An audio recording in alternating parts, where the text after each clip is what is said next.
يا أهلا بالفيلموية. هنتكلم النهاردة عن فيلم المغامرة والدراما تشيسرز اللي من إصدار سنة 1994. الفيلم بيبدأ مع ديفن واللي بيكون شغال جندي في البحرية، وأول ما بيوصل لمكان شغله بيستدعيه المدير وبيديله مهمة بيطلب منه فيها ينقل سجينة متهمة في عملية قتل من المحكمة للطيارة اللي هتسافر بيها على السجن.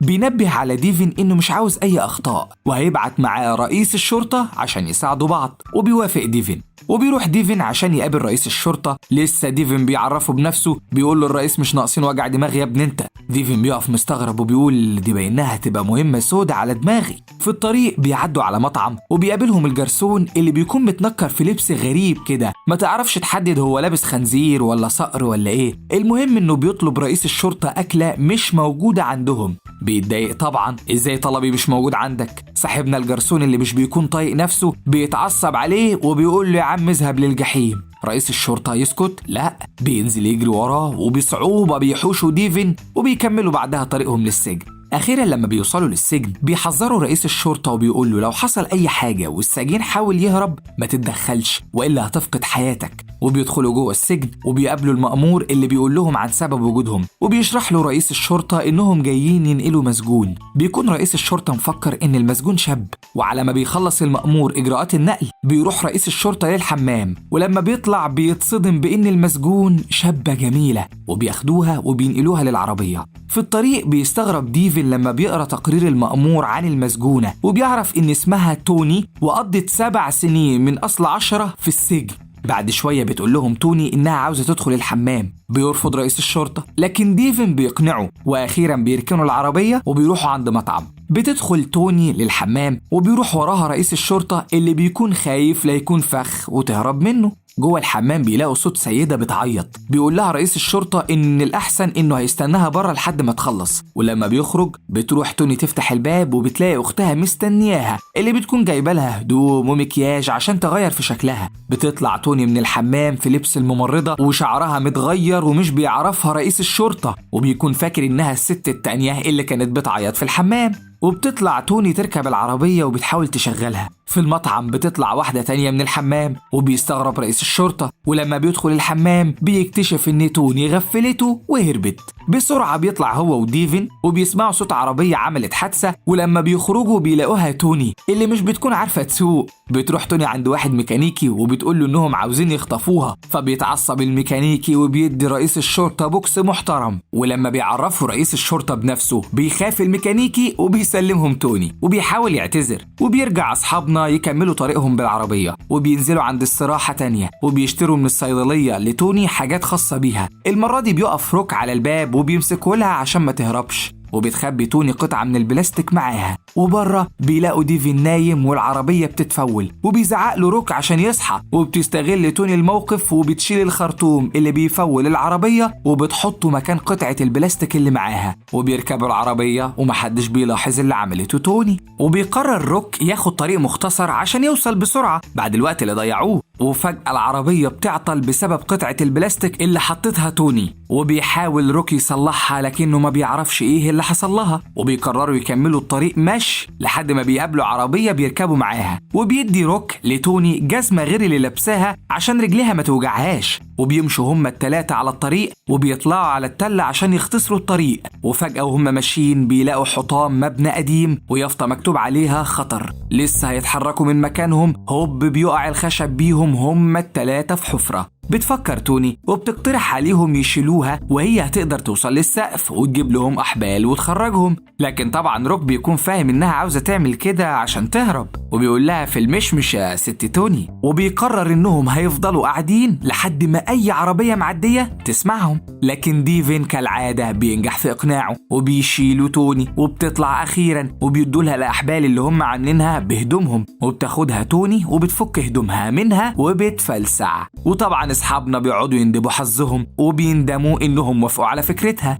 بنروح لتوني اللي بتكون لبست هدومها وماشية بس ضميرها بيأنبها، فبترجع تاني ليهم وبتطلعهم. بيركبوا هما التلاتة في عربية سواقها دمه خفيف وبيضحكهم طول الطريق ما عدا روك اللي بيكون عايز يخلص مهمته ويسلم توني، وبيقول لهم السواق إن عربيته مش هتكمل الطريق كله، وبيضطروا يقفوا في قرية وبيدخلوا في فندق وبيطلبوا أوضة يباتوا فيها لحد ما عربيتهم تتصلح. وفي الفندق بيدي ديفن لتوني فستان اشتراه لها، وبيكون ديفن معجب بتوني بس ما بيقدرش يقول لروك، وبيقعدوا في مطعم الفندق ياكلوا. وبالليل بياخد ديفن التليفون وبيدخل الحمام يكلم صديقه اللي بيقول له انه سرق عربيته وكل المخدرات اللي اتفقوا يبيعوها سوا وهرب. وتوني بتكون بتسمع المكالمة من تليفون تاني في أوضتها وبتعرف ان ديفن تاجر مخدرات ومجرم زيها. بتقرر تستغل كل اللي سمعته في انها تهدد ديفن وبتخليه يعمل معاها علاقة. وتاني يوم بيصحى ديفن بيلاقيها هربت وبيطلع وراها من غير هدوم وبيشوفها وهي بتوقف عربية وبتركب معاها. وبيرجع ديفن للفندق وبيدخل عليه روك بعد ما بيكسر الباب وبيلاقي ديفن من غير هدوم وبيفهم اللي حصل وان توني هربت. وبيروحوا يركبوا العربية وبيقول الميكانيكي لروك ان سبب العطل كان قطعة بلاستيك خاصة بالسيدات، وبيفهم روك ان توني هي اللي رتبت لكل ده عشان تهرب.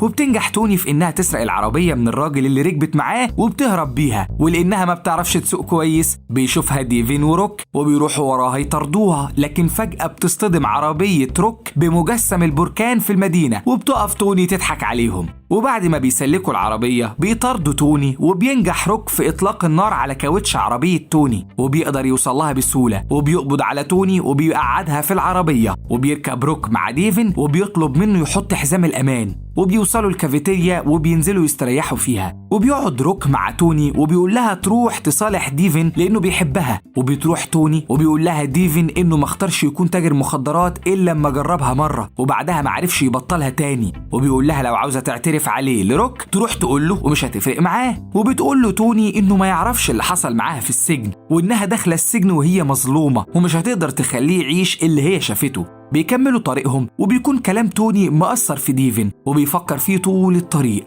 وأخيرا بيوصلوا للسجن وبيسلموا توني للمأمور اللي بيقول لها إن الطيارة اللي هتنقلها هتطلع بكرة. وبيسأل المأمور روك إذا كانت توني عملت أي مشاكل معاهم لأن ده هيأثر على حكمها. وبتصعب توني على روك وبيقول للمأمور إن ما حصلش أي حاجة واللي أخرهم إن العربية بتاعتهم عطلت. فبتستغرب توني من تصرف روك. بيكون ديفن مش عاوز يسيب توني ومتأثر بكلامها، ولما بيقرأ التقرير بتاعها بيعرف فعلا إنها داخلة السجن مظلومة. وبيودع ديفن روك وبيقول له روك إنه سعيد لأنه اتعرف عليه. بالليل بيروح ديفن في الحانة وبيقابل هناك أصحابه وصديقه اللي سرق العربية وبيتخانقوا مع بعض، وبيسيبهم ديفن وبيروح عند السجن عشان يهرب توني ويهرب معاها. وبيكون متقل في الشرب. فجأة بيشوفوا روك وهو لابس لبس البحرية وبياخدوا روك ويرجعوا لبيته. وبالليل بيصحي روك ديفن وبيقول له إن الرئيس إدى مهمة توصيل توني للطيارة لأصدقائه وإنهم هيقدروا يضحكوا عليهم وينقذوا توني ويهربوها. وعلى الطريق بتعطل عربية أصدقاء ديفن، ولما بيطلبوا المساعدة بيقول لهم الرئيس إنها هتتأخر. وفجأة بيوصل ديفن وهو متنكر في لبس عامل بناء ومعاه لودر وبيقول لهم إنه هيساعدهم على نقل العربية. ولما بيربط الحبل في العربية بتشوفوا توني وبتكتشف إن صاحب اللودر هو ديفن جاي ينقذها. وبتفرح توني ولسه هيروح أصدقائه يطلعوا توني من العربية. فجأة بيركب ديفن اللودر وبيسحب العربية وبيهرب مع توني لجزيرة بعيدة وبيعيشوا سوا.